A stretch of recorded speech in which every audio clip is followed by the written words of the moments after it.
haphazardly. Imagine you wrote your thesis. If you're the absent-minded professor, if you stack the thing haphazardly, it's going to be just this sheared tower of paper that could fall over into your coffee machine and burn down your house at any moment. And that doesn't trouble you. But I think what I'm describing in terms of your haphazard nature is more that it's more of like a gleeful trickery than it is Yeah, haphazardness. a prankster spirit.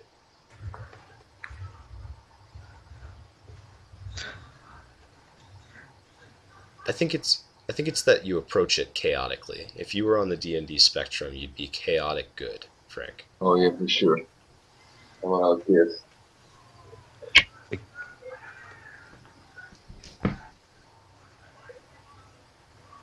Yes, that is what Udemy is.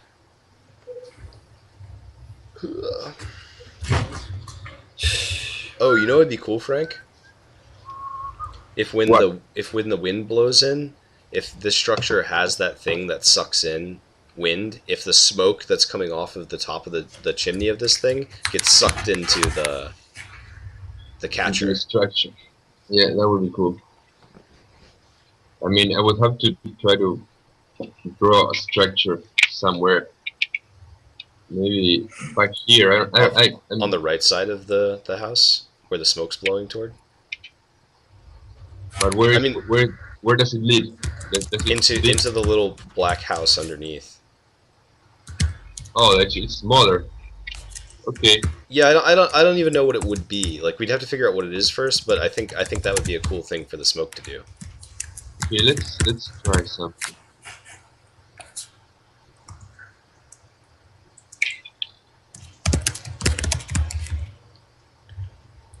About something.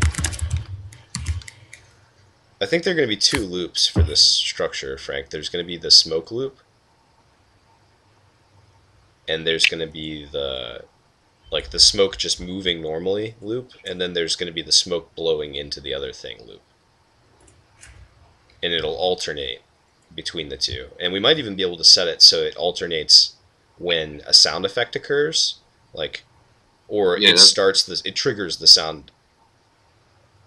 It would trigger based on where Justice's soundtrack for the place was, so that we could have the elements that play with the wind pay off in the soundtrack. I don't know how difficult that would be, but I just spent 10 minutes reading about a girl who wondered what happened when she washed her hair with Fanta. Interesting, FlameFoxx. You know what I think it's time for, everyone? I think it's time for some more Taylor New York 1880 dry sherry. It says, light in color and delicate in flavor, with nuances of roasted nuts, Taylor dry sherry is delicious as a chilled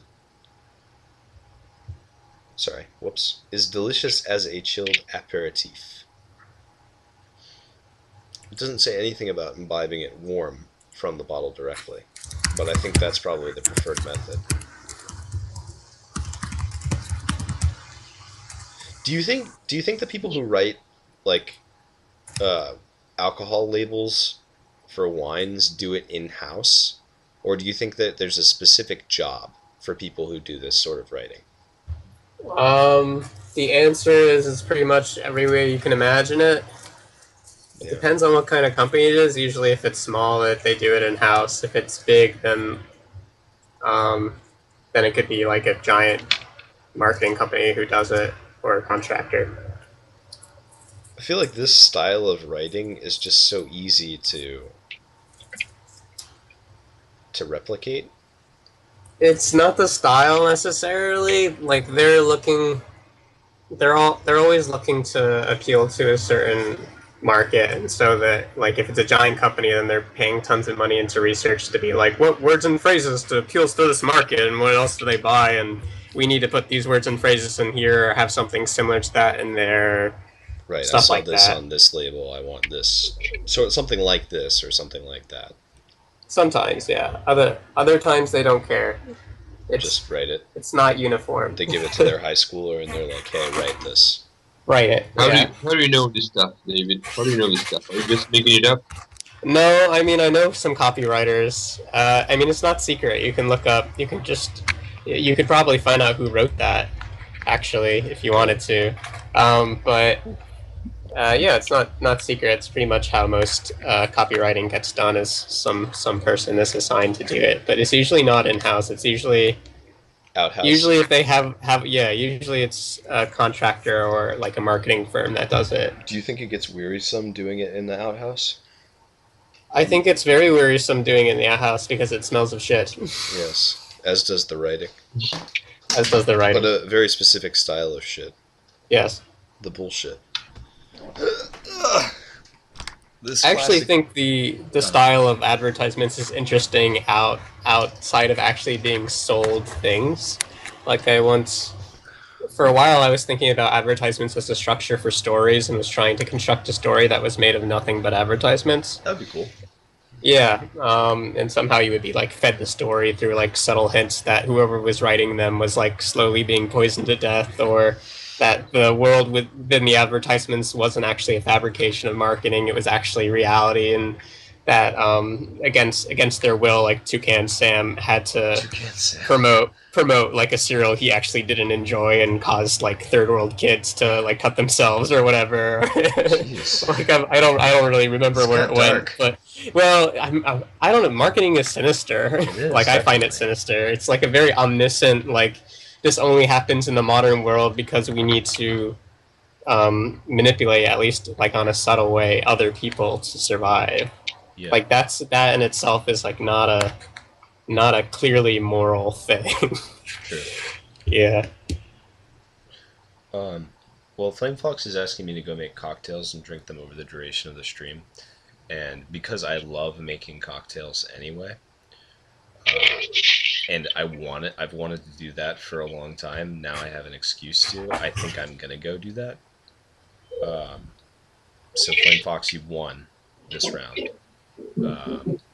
What that means is that I will be back in about 3 or 4 minutes, maybe 5 or 6, depending on the complexity of said cocktails. I want to see you make them, says FlameFoxx. Then I have to bring all the alcohol upstairs, and I wasn't even going to make like good cocktails. If I was going to do something like that, I would do like a Churchill's Breakfast, for example, which is a fantastic cocktail, but would require me to make cold brewed coffee, would require me to burn cinnamon sticks, and would require that we have grade B maple syrup downstairs. You sound like a contender. I want you to make me a drink one day.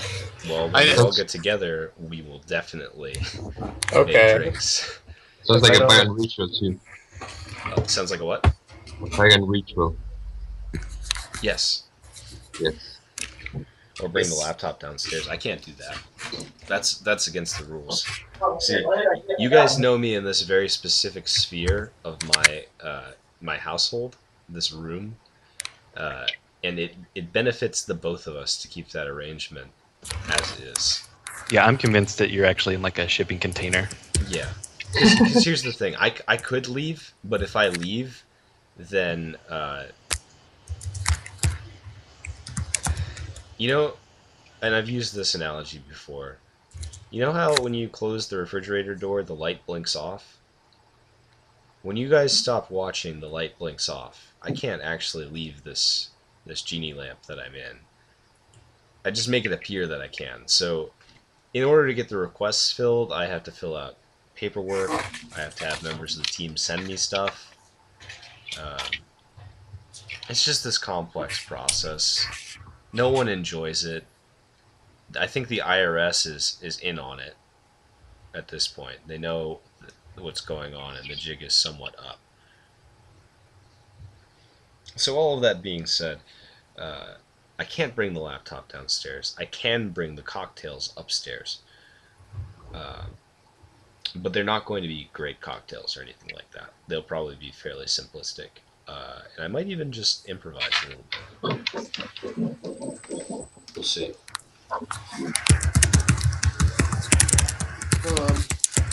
Anyway, do you guys think you can hold down the fort?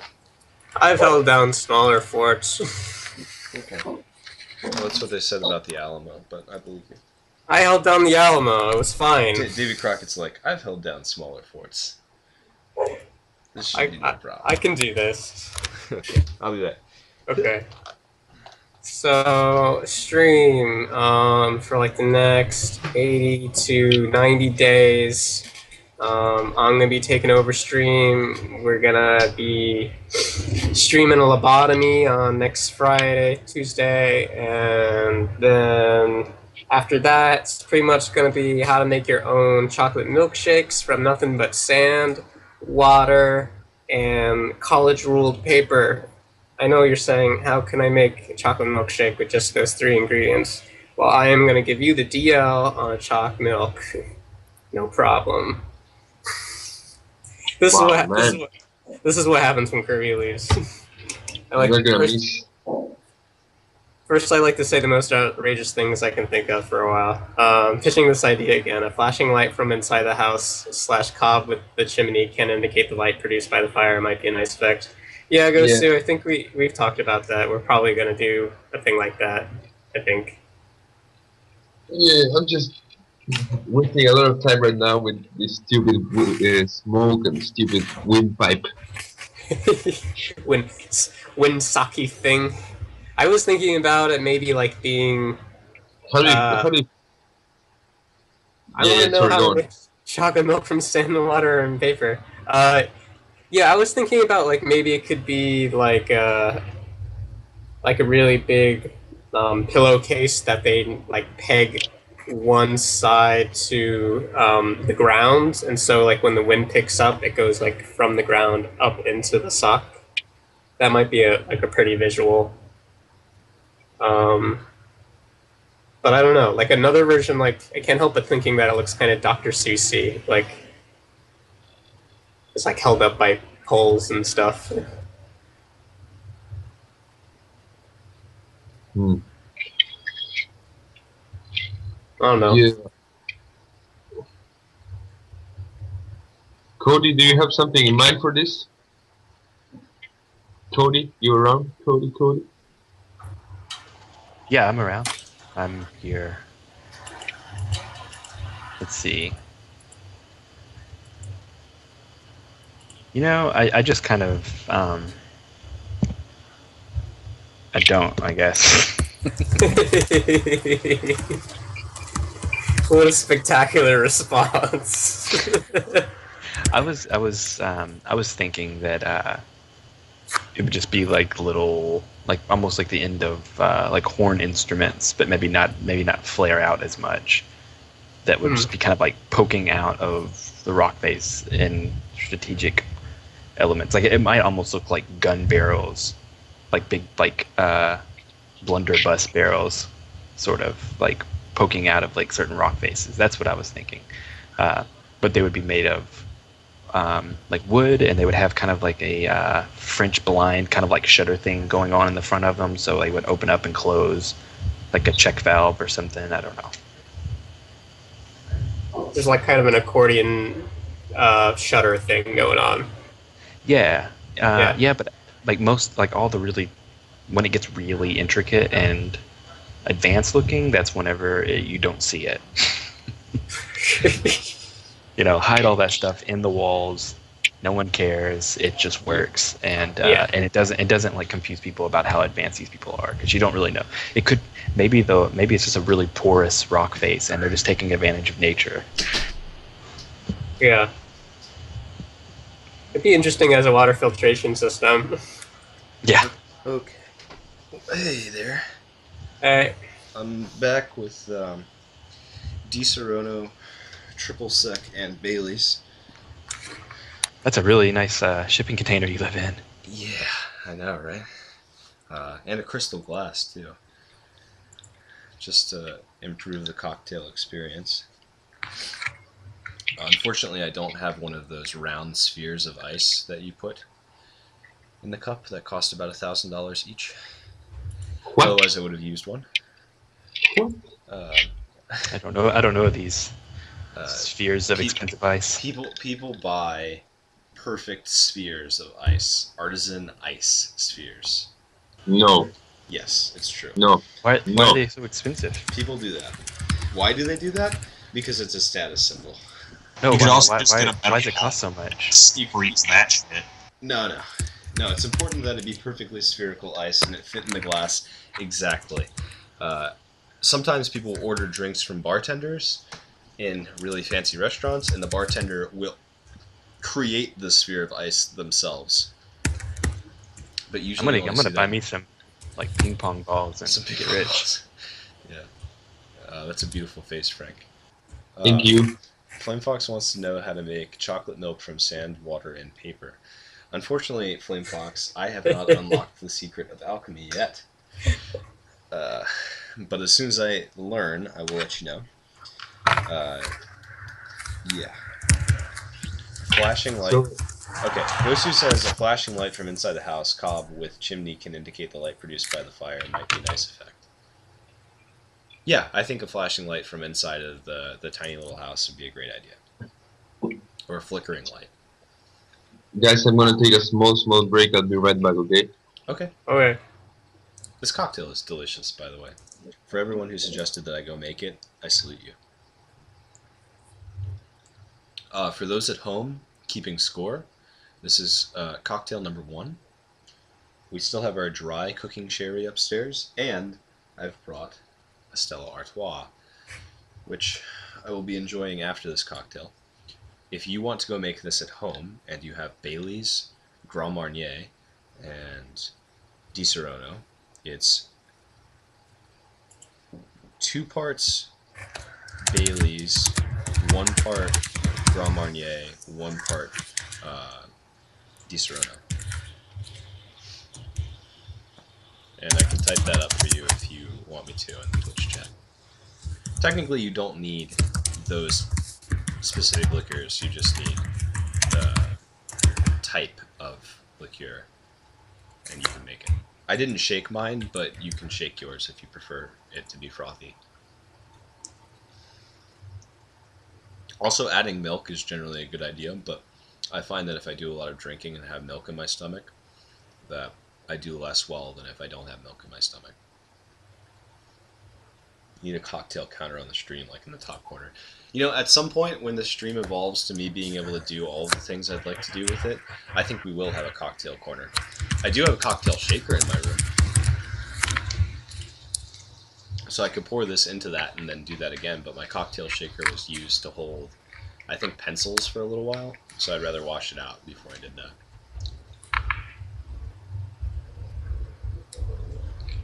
I think this would be really good if I added like chili powder to it as well, but I didn't think about that. One of the cool things that I learned when I was watching them make Churchill's breakfast is what you do with the cinnamon stick is you burn the cinnamon stick with a torch, like a blowtorch, and then you put it on the counter and you put the glass over top of it, and the cinnamon stick opens up and fills the inside of the glass with cinnamon smoke. And then you put the cocktail into the cinnamon smoked glass, and so you get all of the cinnamon aromatics while you're drinking. I've just been wanting to do that with just about every cocktail I've made, but cinnamon sticks are somewhat expensive, and I don't just keep a blowtorch around. I'm only 16, there's Kirby talking about how to make the best cocktails. FlameFoxx, you keep this information in mind. You will need it someday, and it will make you popular in college. Though, that being said, never, from experience, never buy the best alcohol that you can during your first year of college. You won't have enough money left to buy alcohol throughout the rest of college. You'll have to buy beer. Take your first year of college and drink as much shitty alcohol as you can. I don't mean like binge drink shitty alcohol, but try as many shitty types as you can. That way, when you get into your second and third years, you can drink better things and enjoy them more.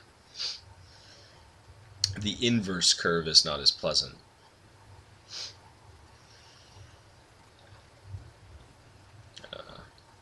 David, what's your drinking experience? What do you enjoy? I'm a liquor person. I like rum. I like select beers, but I'm really not a beer drinker. Like, I find most beers don't taste good to me. So yeah, rum, brandy, sometimes a port. What about dry cooking sherry? I've actually had a fair amount of cooking sherries, and I actually don't really care. Like, I think they're actually kind of bland, um, and not that great. But like, as long as you're willing to mix it with something, it doesn't quite matter. What do you Um, usually mix with? Cooking sherry? I don't Cooking know. more cooking sherry. As long as you're willing to combine all of the types. Here's my fire cooking sherry, which I combine with earth, water, wind, and air. Heart, sorry, and heart. FlameFoxx, I don't think we have Copperberg, but I'm not sure. What kind of alcohol is You it? said alcohol cooked copper. No, I don't. Don't have any of that over in my house specifically, and I haven't seen any in the liquor store, which during the first time I ever went in a liquor store, I perceived it as being like the first time I watched Willy Wonka. That's weird. I just like as soon as I walked in, I felt this kinship with the Candyman for the first time in my life. Fruity cider. No, I don't think we have Copperberg. Well, I mean, it's possible that somewhere in the U.S. they serve Copperberg, but my experience with most liquor stores is that is their variety is pretty different no matter where you go. Although most of them have the basics, you know. There are a couple things I can tell you to avoid, FlameFoxx, for your future. Don't ever drink Rolling Rock. Don't ever drink that. It's terrible. Yeah. Some people like Rolling Rock. Rolling Rock? That's the one guy that likes Rolling Rock. Yeah. I don't, yeah, that is that one guy. Well, I mean, there's more than one guy because it's a successful company. Well, the thing about Rolling Rock is that the beers, like, I got a 32, like, thing of Rolling Rock. It was, like, the actual box that it came in. The guy at the gas station was... There's this guy who owns the gas station on our college campus, and he was the greatest person ever. He was like, hey, I just got a thing of Rolling Rock in. Do you want a whole pack of it for, like, $16? He gave me 32 Rolling Rocks for $16, and at that, like, you can't beat that, ever.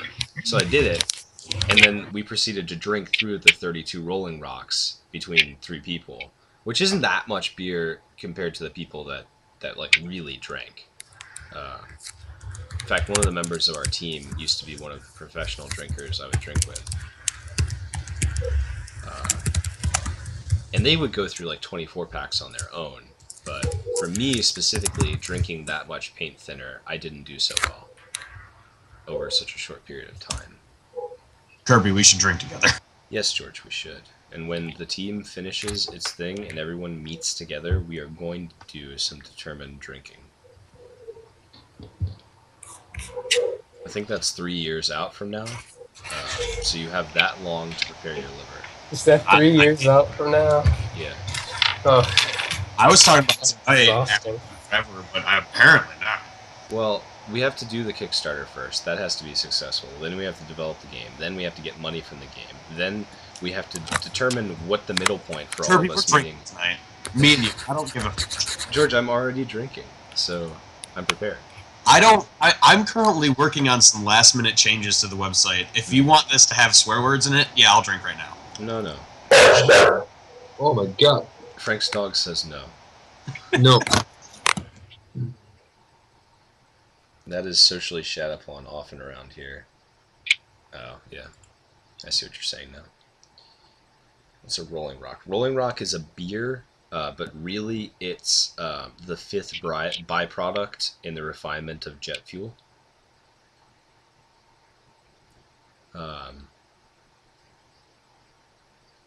Yeah. That is what it is. Ooh, Frank's adding the color to the smoke. Yeah. It's polarizing time. I'm going ahead and going to add color to the section of the animation that loops and the wind is not blown away. And I think I'm gonna have to rework I'm gonna have to rework the blowing away stuff. Definitely something like that. I think I'm gonna make another one of these later.